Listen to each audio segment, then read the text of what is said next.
नमस्कार. मालिकेच्या पुढील काही भागांमध्ये आपल्याला खूपच जबरदस्त असा ट्विस्ट पाहायला मिळणार आहे. कारण वसवत त्याला असं वाटत आहे की इतक्या दिवस आपण शांत राहून नंदिनीने आपल्याला जी शिक्षा दिलेली होती घरातलं काम करण्याची ती आपण भोगत होतो आणि कोणाला कळलंही नाही की आपण जे काही कांड केलेलं आहे ते इतकं भारी होतं की ते नंदिनी जीवा या दोघांचीही वाट लावलेली आहे असं तिच्या डोक्यात सुरू असतं.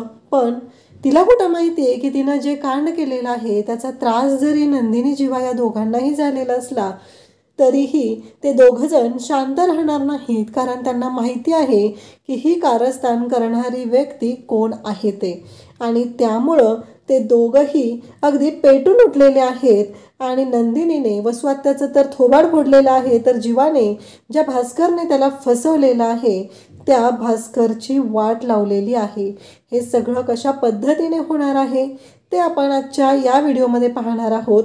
त्याचबरोबर इकडे पार्थ पुन्हा काव्याकडे जाणार आहे. तो काव्याला घेऊन येणार आहे, कारण काव्याशिवाय त्याच्या जगण्याला अर्थ नाही असं त्याचं म्हणणं आहे. म्हणून तो काव्याला पुन्हा त्याच्या आयुष्यामध्ये घेऊन येणार आहे आणि काव्याला पुन्हा घरी घेऊन येऊन तो सुखाचा संसार करणार आहे.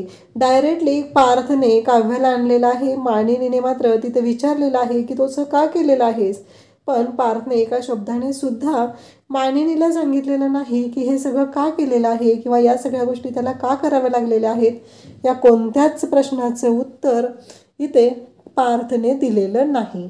हे सगळं कशा पद्धतीने होणार आहे ते आपण आजच्या या व्हिडिओमध्ये पाहणार आहोत. त्यासाठी हा व्हिडिओ शेवटपर्यंत पहा. त्याचबरोबर चॅनलवरती नवीन असाल तर चॅनलला नक्की सबस्क्राईब करा, व्हिडिओला लाईक करा. इकडे आता भास्कर जो आहे त्याचा मूर्खपणा सुरूच आहे.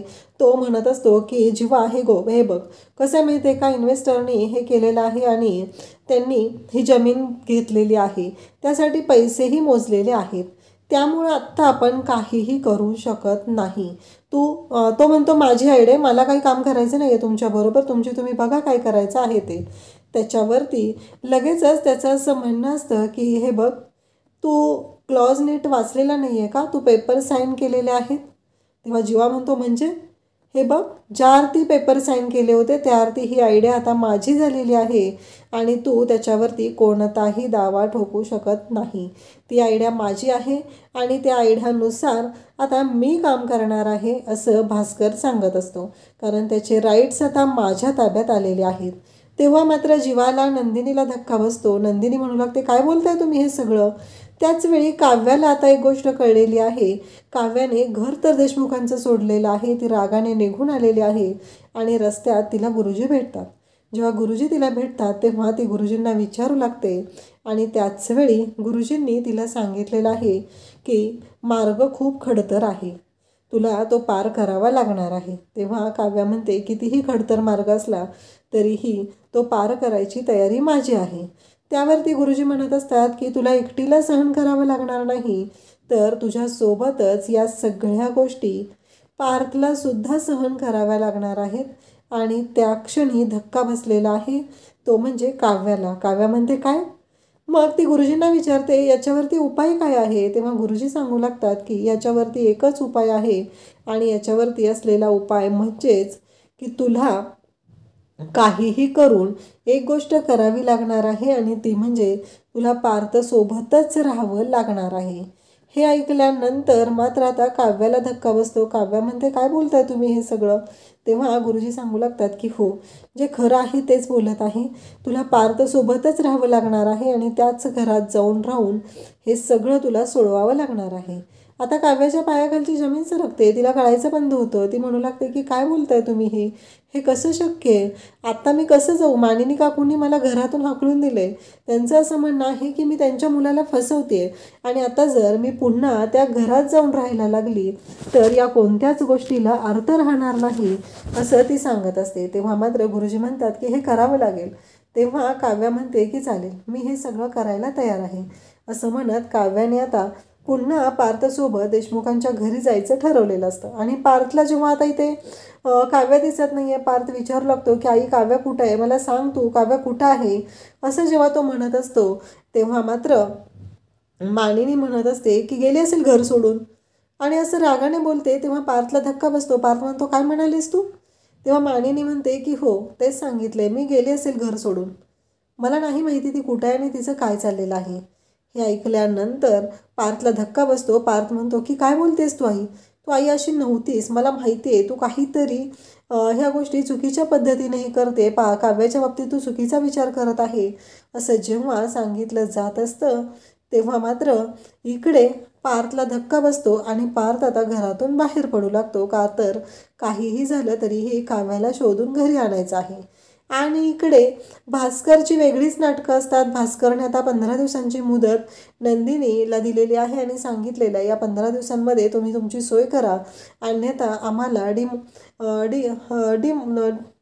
ते करायचं आहे, ते पाडावं लागणार आहे, बुलडोझर फिरवावं लागणार आहे. आणि तेव्हा मात्र एक मोठी गोष्ट घडलेली असते. नंदिनी म्हणत असते की ठीक आहे 15 दिवसांमध्ये तर 15 दिवसांमध्ये. जेव्हा म्हणत असतो की नंदिनी मी आहे ना तुझ्यासोबत, आपण बघूया काय करता येते ते, आपण कोर्टात जाऊया. पण नंदिनी म्हणते बस झालं, तुमच्यामुळे हे झालेलं आहे. तुम्ही जर पेपरवरती सह्या करताना ते पेपर जर वाचले असते तर आज ही वेळ आली नसती.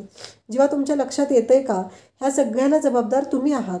तेव्हा जीवा म्हणत असतो की नंदिनी माझी चूक झाली, मला मान्य आहे, मला एकदा माफ कर ना नंदिनी, खरंच माझ्याकडून चूक झालेली आहे, असं म्हणत जीवा हे सगळं बोलत असतो. आणि तेव्हा मात्र नंदिनी चिडलेली असते. नंदिनी म्हणते आत्ताच्या आत्ता चालते व्हायतून, पण जीवा मात्र नंदिनीला सोडून अजिबात जात नाही. तो म्हणत असतो की नाही नंदिनी, मी कुठेच जाणार नाही, कारण मला माहिती आहे की तुला आत्ता गरज आहे आणि मी तुझ्याबरोबर राहणं गरजेचं आहे.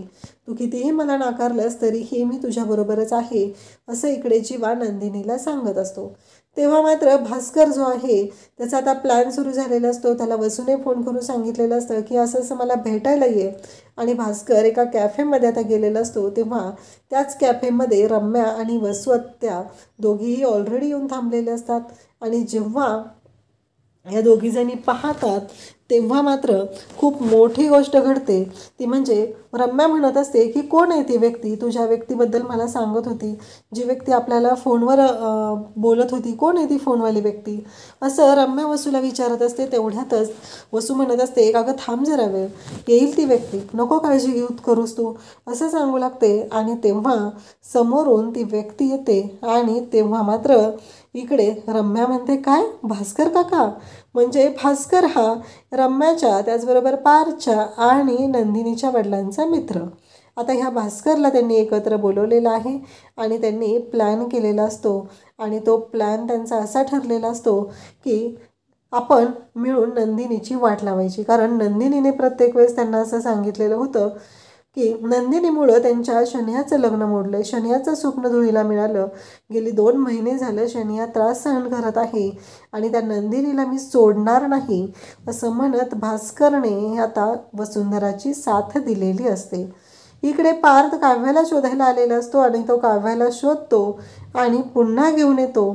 तेव्हा मात्र तिथे मानिनी दारात असते. तेव्हा मानिनी म्हणत असते की पार्थ तू हे करू शकत नाही. तेव्हा काव्याकडे ती रागाने पाहते आणि काव्याला खुणवत असते की तू येऊ नकोस. तेव्हा मात्र पार्थ अजिबात ऐकायला तयार नसतो, कारण पार्थने ठरवलेलं असतं की काव्याचा गृहप्रवेश करून मी तिला घरात घेऊन येणार आहे. आणि मग पार्थ काव्याला म्हणतो की चला काव्या, कारण काहीही झालं तरीही तुम्ही मानाने या घरात यायचं आहे आणि तुम्ही पार्थ देशमुखांची बायको आहात, तर त्या मानाने मी तुम्हाला घरी घेऊन जात आहे. इकडे दारात उभी असलेली मानिनी आहे, तिला मात्र राग आलेला असतो, तिला ही गोष्ट पटलेली नसते. पण पार्थने स्पष्टपणे सांगितलेलं असतं की नाही, काहीही झालं तरीही काव्या याच घरात येणार आहे आणि काव्याला या घरात येण्यापासून कोणीही अडवू शकत नाही, हा निर्णय झालेला असतो. त्याचबरोबर मानिनी मात्र काव्याकडे त्याने म्हणते की पुन्हा आलीस का लपाटासारखी, मी तुला सांगितलं आहे ना माझ्या मुलाच्या आयुष्यातून दूर निघून जा, पण तुला एवढं सांगूनही कळत नाही आहे, तू पुन्हा माघारी आलेली आहेस, असं म्हणत ती बोलत असते. तेव्हा मात्र इकडे काव्या म्हणत असते की मला पार्थ न्यायला आलेले होते आणि मी त्यांच्याबरोबर आलेली आहे, त्यांची बायको म्हणून या घरात आलेली आहे. तेव्हा मानिनी म्हणत असते की मला माहिती आहे पार्थ न्यायला आला होता, सगळं मला माहिती आहे, पण तुझी लायकी तू विसरलीस का, तुला कळत नाही आहे का तुझं काय चाललेलं आहे ते, कारण तू अजूनही माझ्या मुलाला फसवत आहे. मी तुला कालच सांगितलेलं होतं की तू आत्ताच्या आत्ता चालती हो, कारण तू या घरामध्ये पुन्हा यायचं नाही, कारण तू पुन्हा आलीस तर पुन्हा माझ्या मुलाच्या आयुष्यामध्ये संकट घेऊन येशील, अशा पद्धतीने मानिनीचं बोलणं चाललेलं असतं. काव्या मात्र बिचारी घाबरलेली असते, पण आता ती ठरवते की नाही, जर पार्थ यांना सुखात पाहायचं असेल तर मला याच घरी यावं लागणार आहे असं काव्याने ठरवलेलं असतं. आणि काव्या मात्र मानिनीला अजिबात उत्तर देत नाही आणि तिला म्हणू लागते की मी चाललेली आहे असं म्हणत ती बॅग घेते आणि आता मात्र ती डायरेक्टली पार्थच्या रूममध्ये जाते. कारण पार्थच्या रूममध्ये गेल्यावरच इथे वाट लागलेली असते, ती म्हणजे मानिनीची. कारण मानिनीने तिला सांगितलेलं असतं की गेस्ट रूममध्ये राहायचं आहे, पण इकडे काव्याला सुद्धा तेवढाच मोठा धक्का बसलेला असतो. कारण काव्याला माहिती आहे की मानिनी कशी आहे. आणि इकडे जीवा आणि नंदिनी एकमेकांची समजूत घालत आहेत. जीवा म्हणत आहे की नंदिनी माझं ऐकून घे आधी, तू जर माझं ऐकून घेतलं नाही तर तुला गोष्टी कळणारच नाहीत असं म्हणत जीवा नंदिनीची समजूत घालत आहे. तेव्हा नंदिनी म्हणते बोला, अजून काय बोलायचं बाकी राहिलेलं आहे म्हणून तुम्ही आत्ता बोलायला आलेला आहात असं नंदिनी विचारत असते. तेव्हा जीवा म्हणतो की चल, मला तुला काहीतरी दाखवायचं आहे. कारण कॅफेच्या दिशेने जाताना त्यांना पाहिलेलं असतं आणि म्हणूनच जीवा नंदिनीला घेऊन जातो. आणि त्या कॅफेमध्ये गेल्यावर नंदिनी स्वतःच्या डोळ्यांनी पाहते की भास्कर हा वसू आणि त्याचबरोबर रम्या या दोघींबरोबर तिथं बसलेला आहे आणि त्याच्या डोक्यामध्ये मात्र वेगळंच कांड सुरू आहे. जेव्हा नंदिनी भास्करला त्या दोघांबरोबर पाहते तेव्हा मात्र तिला खूप मोठा धक्का बसलेला आहे. म्हणजे हे सगळं करणारी, कारस्थान करणारी दुसरी तिसरी कोणी नसून वसुआत्या आहे ही गोष्ट आता नंदिनीच्या सुद्धा लक्षात आलेली आहे. अशाच अपडेटसाठी चॅनलशी कनेक्ट राहा. थँक्यू.